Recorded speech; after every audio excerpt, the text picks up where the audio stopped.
Algunos inventos no desaparecen porque fracasaran, desaparecen porque fueron demasiado lejos, demasiado rápido, y amenazaron a las personas que supuestamente nunca debían perder el control. A lo largo de décadas y continentes, un patrón extraño se repite una y otra vez. Aparece un avance, una demostración conmociona a los testigos, el interés crece, entonces la financiación se esfuma, los prototipos desaparecen, los registros se vuelven incompletos y el inventor queda rodeado de silencio. ¿Qué ocurrió realmente con las tecnologías que podrían haberlo cambiado todo? Y si tan solo una de ellas fuera real, ¿qué aspecto tendría el mundo hoy? Para empezar, debemos comenzar con uno de los casos más controvertidos de todos, el hombre que afirmó haber construido un coche que funcionaba con agua. Top 1. La celda de combustible de agua. En 1998, en un tranquilo suburbio de Ohio, el inventor Stanley Meyer salió de un restaurante a mitad del almuerzo, se desplomó en el aparcamiento y, según los testigos, pronunció una frase escalofriante antes de morir: "Me han envenenado". Apenas unos minutos antes había estado analizando el invento que lo hizo famoso y peligroso a ojos de muchos que siguieron su historia. Meyer afirmaba haber creado una celda de combustible de agua, un dispositivo capaz de propulsar un coche no con gasolina, sino con agua. Era una idea tan radical que, de ser cierta, habría reescrito toda la economía energética mundial. Stanley Meyer no fue presentado como un soñador aleatorio con una teoría descabellada. Tenía patentes, realizó demostraciones públicas y atrajo el interés tanto de inversores de capital riesgo como de observadores vinculados a la inteligencia. Se decía que su buggy modificado separaba el agua en hidrógeno y oxígeno mediante un proceso que describió como disociación electrolítica. Sin embargo, insistía en que su versión requería tan poca electricidad que parecía desafiar los límites termodinámicos aceptados. En otras palabras, la máquina parecía funcionar de una manera que no debería haber funcionado. Las grabaciones mostraban el vehículo circulando por autopistas mientras el vapor salía del escape, y Meyer, según se informa, lo describía como el futuro. El Departamento de Energía nunca validó oficialmente el dispositivo, pero la atención de los medios creció, científicos de la OTAN supuestamente se interesaron, y compradores extranjeros intentaron, al parecer, adquirir la tecnología por completo. Meyer se negó. Luego vino el colapso, el dictamen de muerte por aneurisma cerebral y la larga sombra que lo siguió. No se encontraron toxinas, no continuó ninguna investigación más profunda. El prototipo desapareció, las patentes finalmente caducaron y el taller fue vaciado. Intentos posteriores de reproducir el diseño chocaron con un muro de contradicciones. Los investigadores encontraron inconsistencias en los esquemas, como si se hubieran eliminado o alterado detalles esenciales. Algunos concluyeron que la entrada de energía simplemente no podía coincidir con la salida que Meyer afirmaba. Otros señalaron su inusual uso de transformadores, circuitos de frecuencia de pulsos y sintonización de resonancia, sugiriendo que podría haber dado con una configuración altamente inestable que nunca fue documentada por completo. A día de hoy, la celda de combustible de agua original está desaparecida, y los ingenieros que intentan recrearla todavía informan de equipos fallidos, sistemas cortocircuitados y callejones sin salida. Por lo tanto, la pregunta sigue en el aire. ¿Construyó Stanley Meyer una máquina que podría haber hecho que el petróleo quedara obsoleto, o dejó atrás solo la evidencia suficiente para que el mundo se pregunte qué se retiró de la mesa antes de que nadie pudiera probarlo? Top 2. La retirada del coche eléctrico. En 1996, General Motors presentó el EV1 bajo estrictas medidas de seguridad y con un nivel de optimismo que ahora parece casi surrealista. No se comercializó como un concepto de un mañana lejano, sino como un vehículo real puesto directamente en manos de conductores en California y Arizona. Elegante, silencioso y sorprendentemente avanzado para su época, el EV1 se convirtió en el primer coche eléctrico producido en masa en la era moderna. Las personas que lo condujeron describieron la experiencia como suave y casi irreal, como si el coche se deslizara en lugar de avanzar. Ofrecía una autonomía de unas 100 millas, frenada regenerativa y cero emisiones. Se construyó infraestructura de carga. Se gastaron millones en marketing. Y a pesar de las limitaciones de la tecnología de baterías en los años 90, la respuesta de los conductores fue profundamente entusiasta. Había listas de espera. La gente quería más. Por un breve momento pareció que el futuro había llegado antes de tiempo. Y entonces, sin el tipo de fallo de ingeniería fatal que normalmente explicaría tal colapso, el programa empezó a morir. En 1999 se extendieron rumores de que GM ya no creía en el EV1. Un detalle se volvió cada vez más inquietante con el tiempo. A ningún cliente se le permitió nunca comprar el coche directamente. Cada EV1 se entregó en régimen de leasing, nunca se vendió. Eso significaba que cada vehículo permanecía bajo control corporativo. En 2002, GM empezó a recuperarlos uno a uno, incluso de conductores que amaban el coche y se ofrecieron a pagar el precio total de mercado para conservarlo. Algunos se resistieron, otros suplicaron, no sirvió de nada. Los vehículos fueron confiscados, transportados a un recinto vallado en el desierto de Arizona, y la mayoría fueron finalmente desguazados. Ninguna retirada técnica expuso un fallo catastrófico. Ninguna revelación pública mostró que el coche hubiera fallado en el mundo real. El razonamiento oficial apuntaba a gastos de mantenimiento, limitaciones de las baterías y una débil demanda de los consumidores. Pero esa explicación nunca encajó del todo con la pasión de las personas que realmente lo habían conducido. Revelaciones posteriores dieron a la historia un cariz más oscuro. Según el material original, GM y otros fabricantes de automóviles, junto con representantes de la industria petrolera, presionaron discretamente a California para que suavizara su mandato de vehículos de cero emisiones, la misma regulación que había forzado la existencia del EV1 en primer lugar. Al parecer, las preocupaciones internas se centraban en algo más grande que un solo coche. Un vehículo eléctrico amenazaba las ventas de gasolina, los ingresos por servicios de los concesionarios, las cadenas de suministro de piezas y todo un ecosistema construido en torno a motores de combustión que requieren mucho mantenimiento.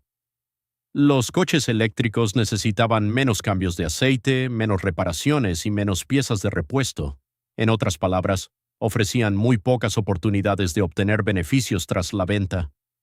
Unos pocos EV1 sobrevivieron en museos, pero despojados de sus sistemas de transmisión, inutilizados, congelados como monumentos a un camino que no se tomó. Años después, antiguos ingenieros describirían la cancelación no como un fracaso, sino como una ejecución. Entonces, ¿qué fue lo que realmente desapareció en el desierto aquel día? ¿Un coche eléctrico temprano e imperfecto? ¿O la prueba de que el futuro ya había llegado y fue retirado porque las personas equivocadas se iban a beneficiar de ello? Top 3. La torre de energía de Tesla. En 1901, en una franja de tierra azotada por el viento en Shoreham, Nueva York, comenzó a levantarse una estructura imponente, diferente a todo lo que el mundo había visto jamás. No se construyó para la comunicación en el sentido tradicional, ni para la defensa, ni para la industria tal como se entendía en aquel entonces. En su centro se encontraba Nikola Tesla, un hombre cuyas ideas a menudo parecían llegar décadas antes de que el mundo estuviera listo para comprenderlas. Su visión era audaz hasta el punto de la incredulidad. Un sistema que pudiera transmitir energía eléctrica de forma inalámbrica a todo el planeta. Sin cables, sin infraestructuras tal como las conocemos, sin control centralizado. Solo energía, entregada a través del propio aire. La torre Wardenclyffe no era una fantasía dibujada sobre papel. Fue una construcción real, financiada inicialmente por J.P. Morgan y basada en los éxitos anteriores de Tesla con la transmisión de radio a larga distancia. Pero este proyecto aspiraba a algo mucho más ambicioso. Tesla creía que la propia Tierra podía actuar como conductor, que la energía eléctrica podía enviarse a través de su resonancia natural y recibirse en cualquier lugar con el equipo adecuado. El diseño de la torre reflejaba esta teoría: una enorme cúpula de cobre, sistemas de toma de tierra profundos y bobinas de alto voltaje sintonizadas con lo que Tesla describía como frecuencias planetarias. Si hubiera tenido éxito, habría creado una red global de energía inalámbrica gratuita. Un sistema donde la energía no pudiera ser medida, controlada o vendida en el sentido tradicional. Y ese fue el momento en que todo cambió.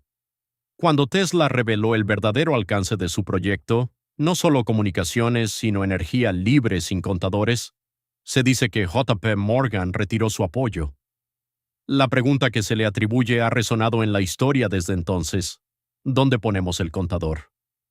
Sin una forma de medir el consumo, no había un camino claro hacia el beneficio. La financiación desapareció. La construcción se ralentizó y luego se detuvo por completo hacia 1905. Para 1917 la torre fue desmantelada, oficialmente debido a problemas financieros e incertidumbre técnica, pero el momento y las circunstancias dejaron muchas preguntas sin respuesta. Las notas de Tesla de ese periodo desaparecieron más tarde. Algunas, según se informa, fueron incautadas, otras se dispersaron o se perdieron.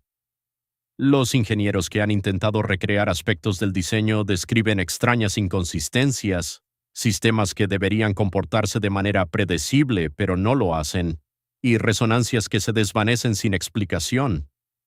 El propio Tesla insinuó que el sistema requería algo más que maquinaria, sugiriendo una delicada alineación con condiciones electromagnéticas naturales que tal vez ya no sean reproducibles. Si la torre Wardenclyffe hubiera tenido éxito, toda la estructura de la energía global podría haber sido reescrita antes incluso de formarse por completo. Sin redes, sin dependencia de combustibles fósiles, sin control de energía centralizado. En su lugar, la torre fue derribada y, con ella, tal vez el único intento funcional de un mundo alimentado sin limitaciones. Por lo tanto, la pregunta sigue siendo, ¿fue abandonado el proyecto porque no podía funcionar? ¿O porque funcionaba de una manera que ningún sistema existente podría sobrevivir? Top 4. La bombilla eterna. En una pequeña estación de bomberos en Livermore, California, una sola bombilla ha estado encendida casi continuamente desde 1901.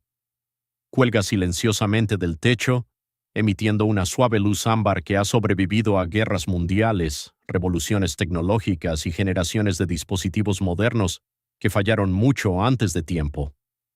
Conocida como la bombilla centenaria, no está oculta, no es teórica ni es un rumor. Existe, funciona y plantea una pregunta mucho más inquietante de lo que parece a primera vista. Si una vez supimos cómo construir algo que pudiera durar más de un siglo, ¿por qué dejamos de hacerlo? La bombilla fue fabricada por la Shelby Electric Company a finales del siglo XIX, utilizando técnicas y materiales que ya no son estándar hoy en día. Su filamento, hecho de carbono en lugar del tungsteno moderno, arde con una intensidad menor pero con una durabilidad extraordinaria. Nunca fue diseñada para ciclos de reemplazo planificados, nunca fue diseñada para fallar después de un número predecible de horas. Y no estaba sola. A principios de 1900, se sabía que bombillas similares duraban décadas, y se dice que algunas brillaron durante más de 60 años en fábricas y entornos industriales. La tecnología para una iluminación duradera claramente existía. Pero algo cambió. Ese cambio llegó en 1924 con la formación del Cártel Phoebus, una alianza entre los principales fabricantes de bombillas, incluidos General Electric, Philips y Osram. Su objetivo no era mejorar la longevidad, sino controlarla. Documentos internos revelaron más tarde un acuerdo coordinado para limitar la vida útil de las bombillas a unas 1000 horas. Los ingenieros que producían diseños más duraderos se enfrentaban a penalizaciones. Los materiales y los métodos de construcción fueron alterados deliberadamente. El resultado fue uno de los ejemplos más tempranos e influyentes de obsolescencia programada, un sistema donde los productos se diseñan intencionadamente para fallar de modo que los consumidores deban comprar repuestos una y otra vez.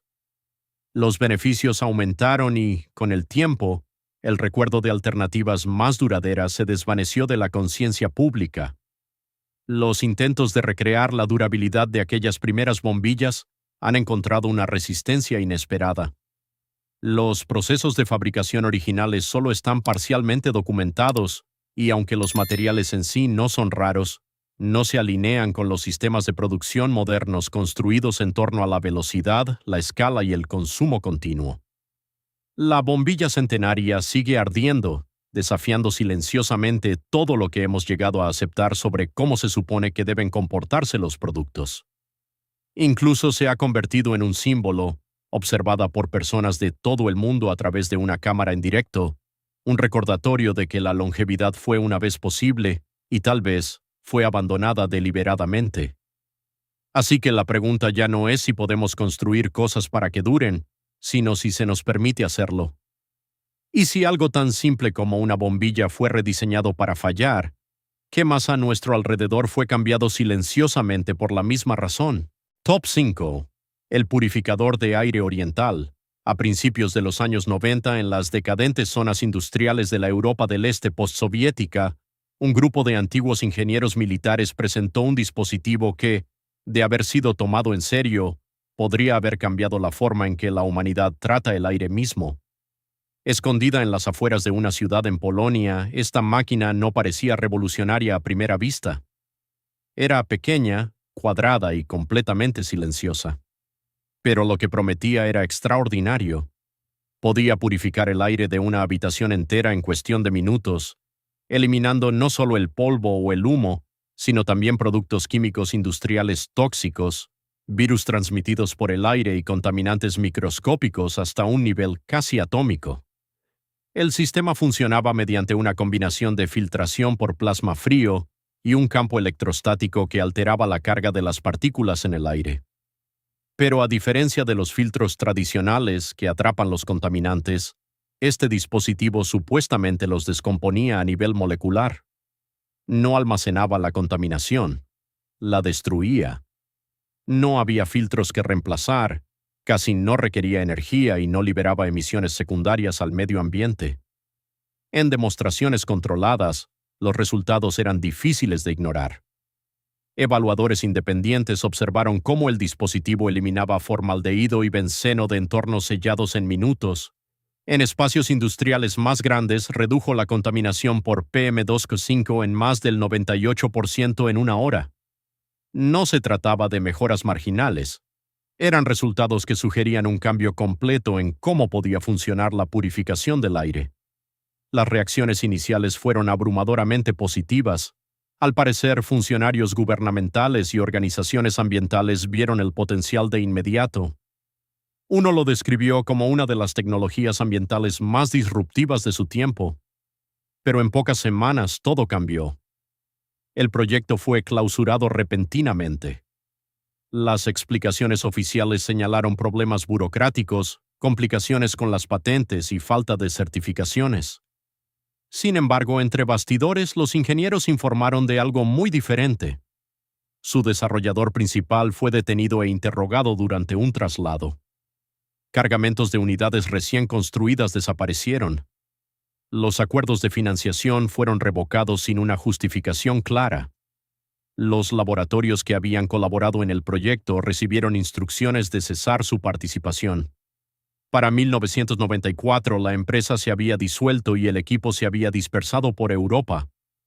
Años después, una fuente anónima afirmó que un grupo corporativo con conexiones con importantes fabricantes de HVAC e intereses en la industria química había adquirido el control de las acciones restantes y, de hecho, había enterrado la tecnología. No queda ningún prototipo funcional disponible públicamente. Los intentos de recrear el dispositivo a partir de los documentos supervivientes han fracasado, ya que faltan componentes clave o están incompletos, especialmente los relacionados con la cámara de plasma y los armónicos de frecuencia. Algunos registros incluso sugerían que la tecnología tenía aplicaciones médicas potenciales, incluyendo la esterilización del aire de los hospitales y la prevención de la propagación de enfermedades transmitidas por el aire, posibilidades que nunca se exploraron. En un mundo que todavía lucha contra la contaminación, las enfermedades respiratorias y el colapso ambiental, la ausencia de tal dispositivo parece menos una coincidencia y más un vacío deliberado. Entonces la pregunta se vuelve inevitable. Si una vez tuvimos la capacidad de limpiar el aire por completo, ¿Quién decidió que debíamos seguir respirando lo que respiramos ahora? Top 6. El motor de energía de vacío. En 1983, en un tranquilo suburbio de Toronto, un ingeniero independiente llamado Troy Hurtubise afirmó haber construido algo que no debería existir, una máquina que podía funcionar indefinidamente sin combustible, sin electricidad y sin ninguna fuente de energía convencional. El dispositivo en sí era pequeño, no más grande que una caja de zapatos, construido con bobinas de cobre, imanes y placas de titanio. Cuando se activaba, producía un zumbido bajo y constante y comenzaba a girar un volante de inercia conectado por sí solo. Según su creador, esto no era un truco, ni energía almacenada que se liberaba lentamente, sino un sistema autosostenible que extraía energía de una fuente que la física convencional nunca había aprovechado por completo. Hurtubise se refería a él como el motor Angel Light, un nombre que reflejaba su creencia de que aprovechaba fuerzas naturales aún no comprendidas por la ciencia convencional.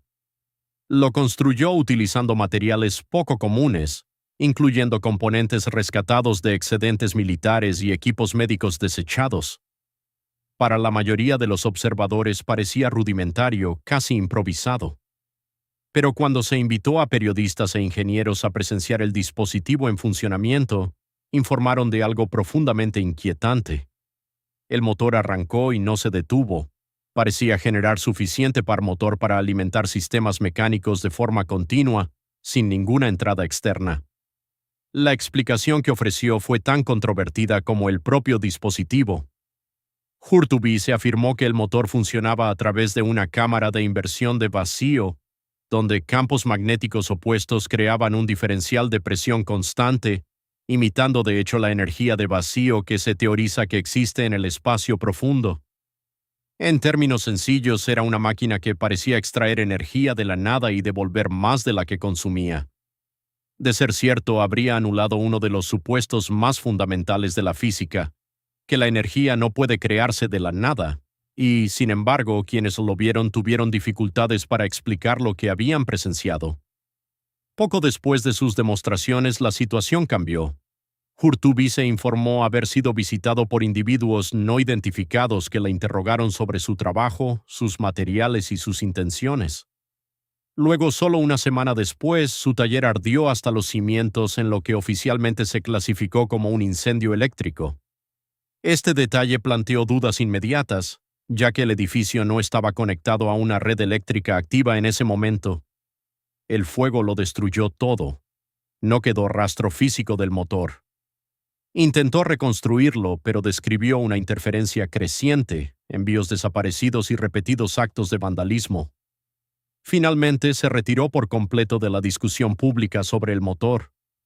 Años más tarde, su vida terminaría en un accidente de un solo vehículo, añadiendo otra capa de incertidumbre a una historia ya de por sí polémica. Los escépticos descartaron el invento como imposible, mientras que otros señalaron los relatos consistentes de los testigos y la sospechosa secuencia de eventos que rodearon su desaparición. Sin un prototipo superviviente no hubo un análisis formal ni una prueba definitiva, solo una pregunta persistente. Si el motor de vacío funcionaba realmente, aunque fuera parcialmente, ¿qué significaría para todos los sistemas construidos sobre la idea de la energía limitada? Y si tal sistema existió alguna vez, ¿por qué fue borrado antes de que pudiera ser comprendido? Top 7. La batería infinita. En 1973, un ingeniero aeroespacial jubilado llamado Carl Kordesh reveló una fuente de energía que, sobre el papel y en las primeras demostraciones, debería haber transformado la forma en que el mundo almacena y utiliza la energía. No se trataba de una mejora menor o de una batería ligeramente mejor. Era un diseño capaz de funcionar continuamente durante décadas, hasta 50 años, sin necesidad de reemplazo ni de recarga tradicional. Desarrollada originalmente para sistemas de comunicación militares y aplicaciones satelitales, la batería combinaba química alcalina con un sistema de celda de combustible de hidrógeno de bucle cerrado, lo que le permitía regenerarse a sí misma durante el funcionamiento.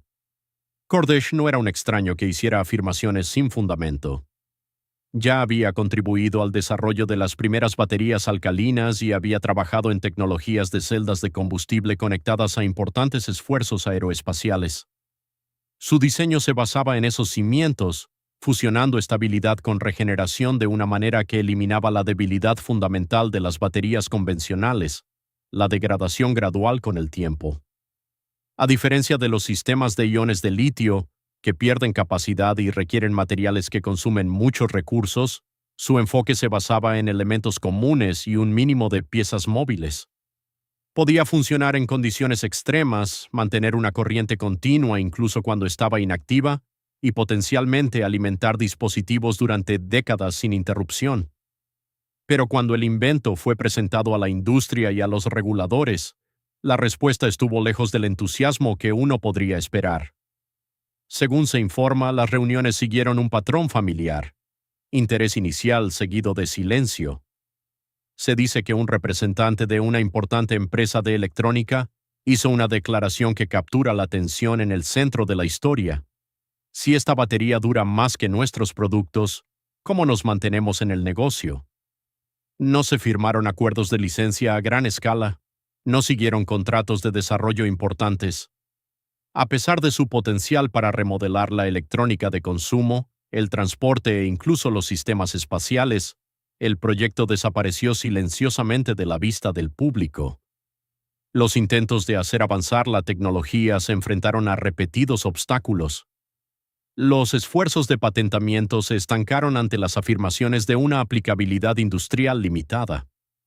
Los inversores dudaron, no porque la idea careciera de promesa, sino porque alteraba los modelos de negocio existentes basados en ciclos de reemplazo regulares. A principios de la década de 1980, un esfuerzo privado para relanzar la batería colapsó en pocos meses. Los prototipos que quedaban fueron confiscados posteriormente durante una revisión regulatoria y nunca fueron devueltos. Con el tiempo, el diseño cayó en el olvido, conservado solo en fragmentos de documentación y en los recuerdos de quienes lo conocieron. Hoy en día, casi todos los dispositivos modernos dependen de baterías que se degradan, requieren cargas frecuentes y finalmente necesitan ser reemplazadas. Este ciclo genera cantidades masivas de residuos electrónicos y refuerza un sistema donde el fallo es esperado y rentable. Pero, ¿y si ese ciclo nunca hubiera sido necesario? ¿Y si ya se hubiera creado una solución energética estable y duradera, y luego se hubiera dejado de lado porque la permanencia en sí misma entraba en conflicto con la forma en que operan industrias enteras? Si la batería perfecta existió alguna vez, la verdadera pregunta no es por qué desapareció, sino por qué no se pudo permitir que se quedara. Top 8. El motor de accionamiento magnético. A finales de la década de 1970, un físico llamado Howard Johnson presentó una idea que muchos tacharon inmediatamente de imposible: un motor que podía mantener el movimiento indefinidamente utilizando nada más que la fuerza de imanes permanentes, sin combustible, sin combustión, sin entrada eléctrica una vez que el sistema estaba en movimiento. Solo una interacción cuidadosamente dispuesta de campos magnéticos produciendo una rotación continua. En 1980, a pesar del escepticismo generalizado, la Oficina de Patentes de los Estados Unidos le concedió una patente por este diseño, un motor de imanes permanentes que, al menos sobre el papel, parecía desafiar uno de los supuestos más fundamentales de la física. El concepto de Johnson se basaba en una disposición precisa de imanes permanentes curvados colocados a lo largo de un estator, que interactuaban con los imanes correspondientes en un rotor.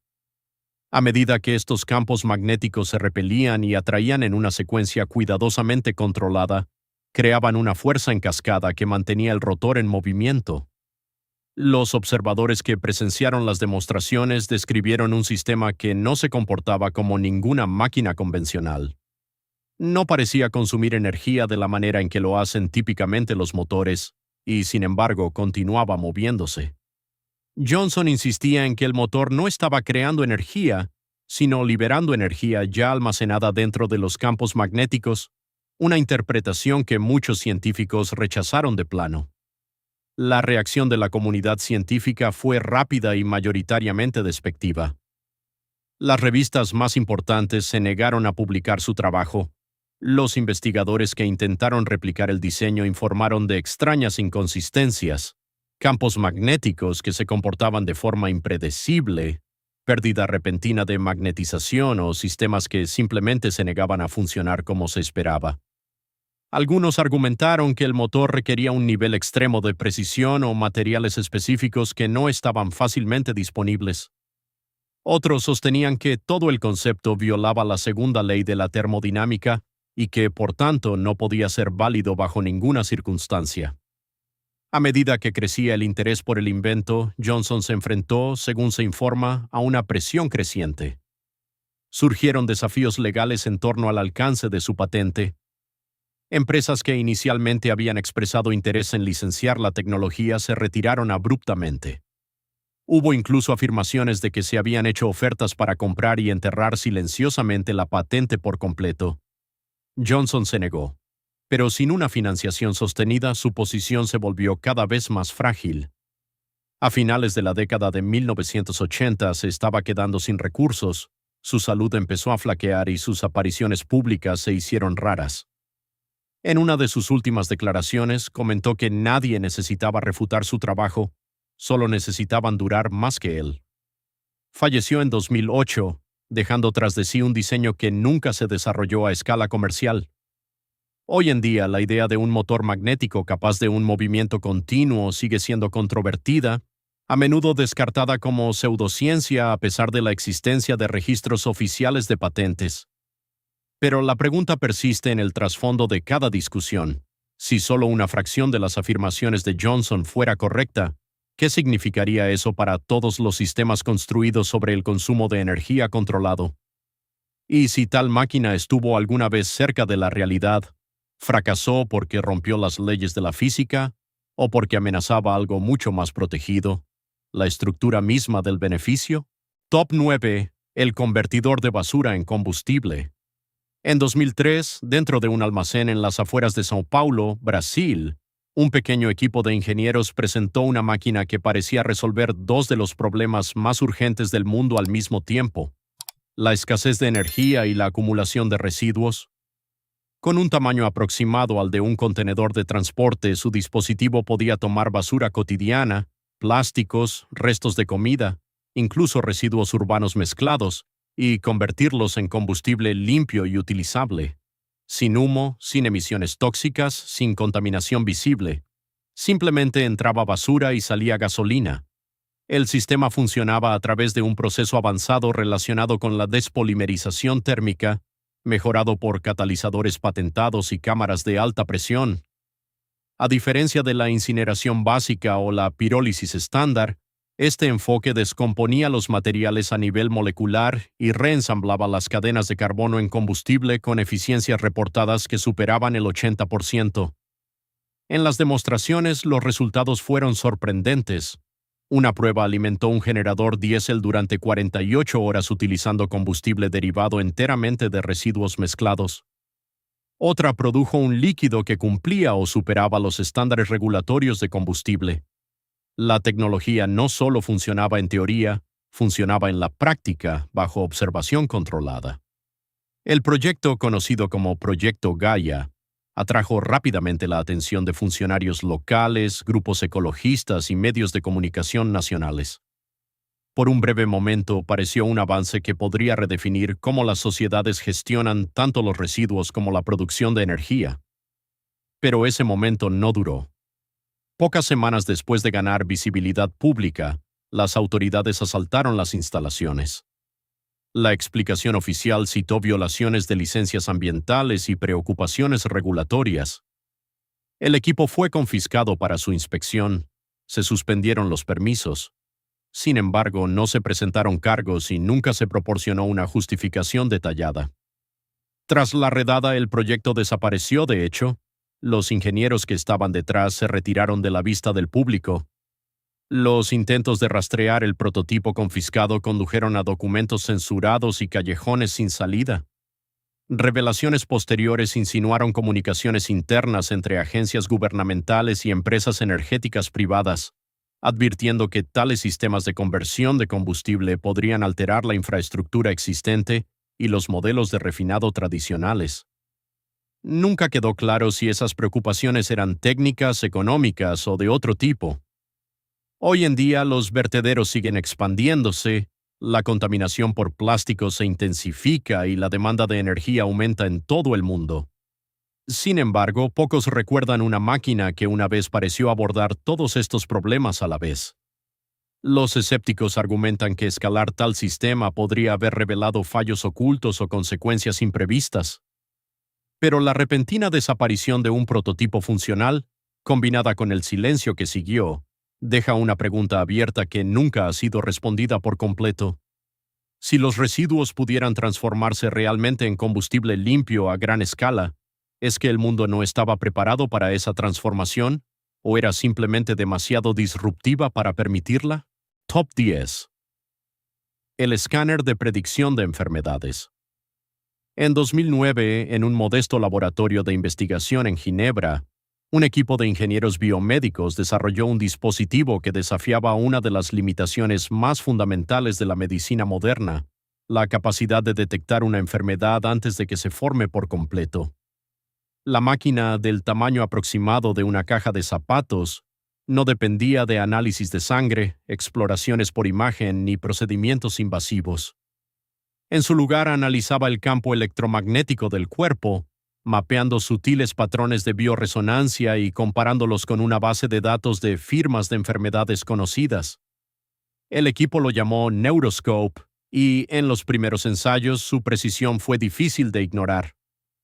En entornos de pruebas controlados se informó que el dispositivo identificaba crecimientos malignos semanas y en algunos casos meses, antes de que fueran visibles mediante imágenes convencionales. Detectó trastornos neurológicos en fase temprana, como el Parkinson y el Alzheimer, mediante el seguimiento de cambios minúsculos en la resonancia neuronal. Incluso señaló afecciones crónicas en personas que aún no habían sido diagnosticadas formalmente, lo que sugiere un nivel de capacidad predictiva que podría remodelar fundamentalmente el funcionamiento de la atención sanitaria. El concepto en sí no era del todo nuevo, ya que algunos investigadores habían especulado durante mucho tiempo con que el cuerpo humano emite señales electromagnéticas medibles relacionadas con la salud interna. Pero el Neuroscope parecía ser el primer sistema capaz de interpretar esas señales con precisión, utilizando sensores avanzados y análisis mediante aprendizaje automático. El interés empezó a crecer discretamente. Al parecer, hospitales de varias partes de Europa solicitaron unidades piloto. Organizaciones sanitarias internacionales tomaron nota. Pero junto a ese interés surgió una pregunta que pudo haberlo cambiado todo. Según la fuente, un ejecutivo farmacéutico, tras presenciar una demostración, planteó una pregunta sencilla pero reveladora. Si esto funciona, ¿por qué alguien iba a necesitar revisiones rutinarias? Poco después, el proyecto se topó con obstáculos repentinos y graves. Se suspendieron las licencias de investigación alegando irregularidades en los datos. Se incautaron los servidores. Se rescindieron los acuerdos de fabricación. El ingeniero principal fue deportado por problemas con su visado. Las explicaciones públicas citaron preocupaciones sobre la fiabilidad médica, aunque no se publicó ninguna prueba definitiva que desacreditara los resultados. En cuestión de semanas, el Neuroscope desapareció de la vista del público. Los derechos de su tecnología subyacente fueron adquiridos a través de una sociedad pantalla y han permanecido inactivos desde entonces. Los intentos de investigadores independientes por reconstruir el sistema a partir de datos parciales fracasaron, al faltar componentes críticos o estar intencionadamente ocultos. Algunos especulan con que todavía podría existir una versión funcional, utilizada discretamente en entornos médicos restringidos. Otros creen que fue desmantelado por completo porque representaba una amenaza directa para uno de los sectores más rentables de la sanidad, el diagnóstico.